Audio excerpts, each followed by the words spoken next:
Well, we begin this hour with our top story, and that's Brexit, as the UK Parliament has approved an amendment forcing Prime Minister Boris Johnson to request a 3-month Brexit extension from the EU.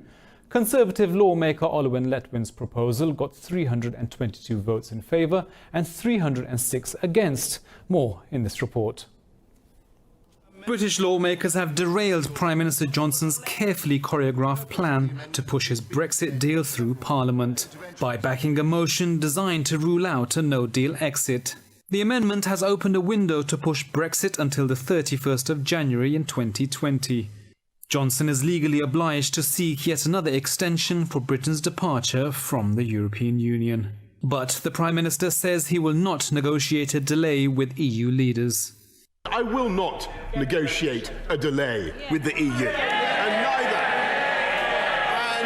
and neither does the law compel me to do so. I will tell our friends and colleagues in the EU exactly what I've told everyone in the last 88 days that I've served as Prime Minister, that further delay would be bad for this country, bad for our European Union.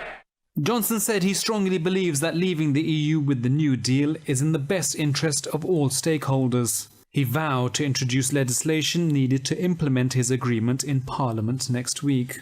So next week, the government will introduce the legislation needed for us to leave the EU with our new deal on October the 31st. Parliament Speaker John Bercow says he will rule on Monday if the government can put the Brexit deal to vote. Meanwhile, thousands of anti-Brexit protesters outside Britain's Houses of Parliament welcomed the approval of the amendment.